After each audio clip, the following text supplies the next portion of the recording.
안녕하십니까, 박성호입니다. 지금 국제관계에서 아주 중요한 일면은 미국과 중동 관계입니다.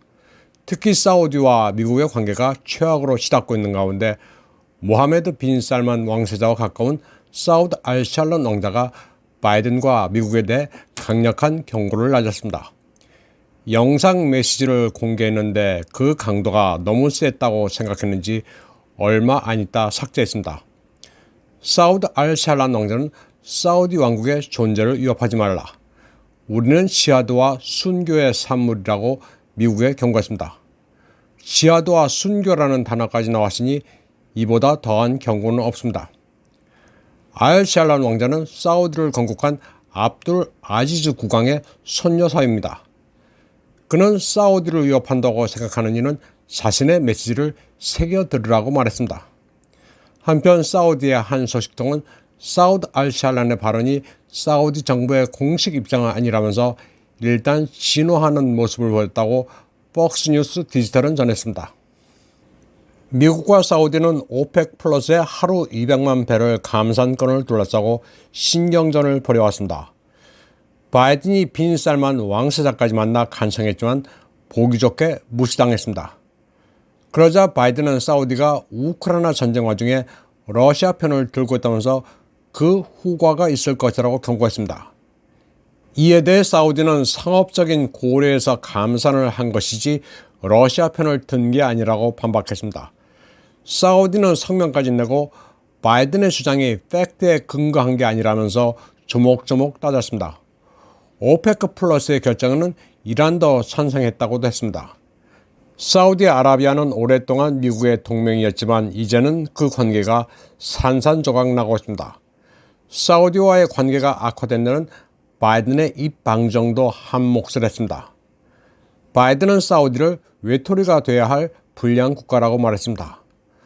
또 이에 앞서서는 왕정 권력 투쟁 과정에서 자말 카슈쿠지가 살해된 데 대해 빈 살만 왕세자의 소행이라고 비난해 왔습니다. 사우디아라비아는 미국의 영향권에서 벗어나 동맹은 아니지만 러시아, 중공과 아주 죽이 잘 맞습니다. 한국인들은 지나치게 이념이나 정치체제에 집착하는 버릇이 있습니다. 민주 독재 같은 이분법으로 생각하기를 잘합니다. 사우디는 왕정체제입니다. 그러니 우리 기준에서 독재라면 독재입니다. 그러나 그런 잣대를 사우디에 댔다가는 맞아 죽습니다.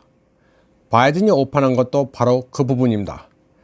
카슈쿠지가 살해됐다고 인권 어쩌고 하다가 결정적으로 사이가 틀어진 겁니다. 야, 네가 뭔데 남의 나라 내정에 참견하느냐는 겁니다. 사우디는 에너지에서는 러시아와 협력하고 중공과도 죽이 잘 맞습니다. 미국이 얼마나 미웠으면 원유 거래에서 미 달러화를 버리고 위엔화 베이스로 하기로 했습니다. 여기에다 중공과 방산 거래도 물밑에서 아주 활발합니다. 벌써 2021년에는 탄도미사일에 사용할 고체 연료 시설까지 마련했습니다. 사우디아라비아가 600억 달러어치의 동펑 21 탄도미사일을 도입했다는 사실은 공공연한 비밀입니다. 동펑 21 미사일은 사우디아라비아가 1988년 준공에서 도입한 동펑 3 미사일을 대체할 예정입니다. 사우디는 1980년대 이란 이라크 전쟁이 발발하면서 안보 위협을 느끼자 탄도미사일 도입을 추구했는데 미국이 무기 판매를 꺼려하자 중공의 눈을 돌리고 동펑 3 미사일을 구매했습니다. 영내에서 수니파의 거두인 사우디아라비아와 시아파의 대표 이란은 원래 앙숙이었습니다. 그러나 두 나라는 이제 더 이상 과거와 같은 숙적 관계는 아닙니다. 여기서 미국의 지정학적 전략이 빗나가고 있습니다. 그리고 두 나라 모두 지금은 러시아와 동맹은 아니지만 이익을 공유하면서 협력하고 있습니다. 중동은 과거 영국 그리고 미국의 세력권이었지만 지금은 러시아의 판도로 바뀌고 있습니다. 러시아는 자기네 편에 서라고 압박한 적도 없지만 정세가 자연스럽게 그 방향으로 흘러가고 있습니다. 그리고 중공은 꽃놀이패입니다. 한국도 이런 국제정세의 지형을 이해해야 주워 먹을 게 있습니다. 사우디아라비아, 이란, 러시아를 마냥 불량 국가다, 독재 국가라고 욕을 할 필요가 없습니다. 모두 자원 에너지 강국입니다. 그리고 에너지 강국은 다른 나라들이 그 나라의 에너지를 차지하나도 굶어 죽는 일은 절대 없습니다. 다음 소식입니다. 전 호주 총리 폴 키팅이 미국에 대해 반기를 들었습니다. 그는 호주가 오랫동안 미국에 충성해왔지만 전혀 고마워하지도 않고 오히려 소유물로 알고 있다면서 G7과 쿼드에 대해서도 거세게 비판했습니다. 포용적이지도 않고 중공을 포위하는 도구로만 이용되고 있을 뿐이라고 말했습니다. 그는 호주 노동당 정부에 대해서도 이참에 어커스에서 이탈해야 한다고 촉구했습니다. 폴 키팅 총리는 정계에 있는 동안 신공산주의 좌파에 맞서 미국을 지지해왔지만 이제는 일방적이고 동맹을 우습게 하는 미국에 실망했다고 밝혔습니다. 참고로 현 호주 알바니지 총리가 앵글로색슨이 아니라 이태리계인 점도 시대적으로 아주 절묘합니다. 다음 소식입니다. 영국 공군에서 근무했던 베테랑 파일럿 30명 정도가 중공인민해방군에 고용돼 교관 노릇을 하는 것으로 밝혀져 영국 국방부가 충격을 받고 있습니다.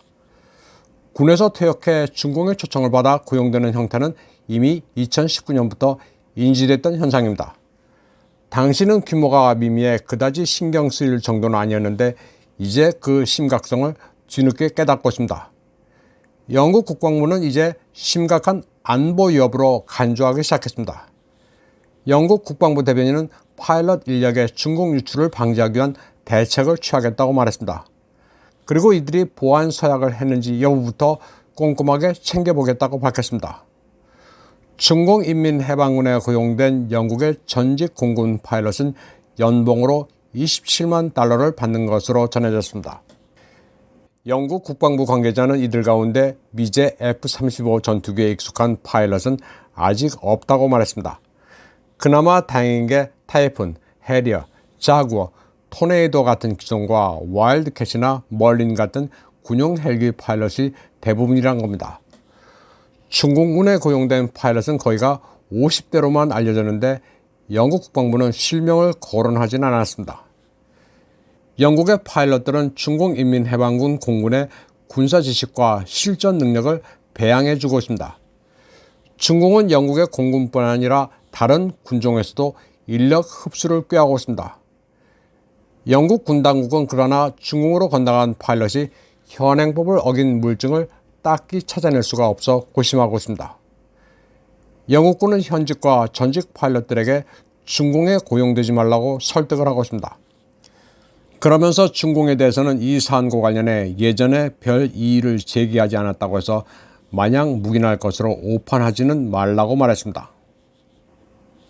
헝가리 부다페스트 퀄리티 역 앞에 있는 헝가리에서 가장 큰 호텔 다누비우스 호텔 헝가리아 시티센터가 겨울 시즌 동안 임시로 문을 닫습니다.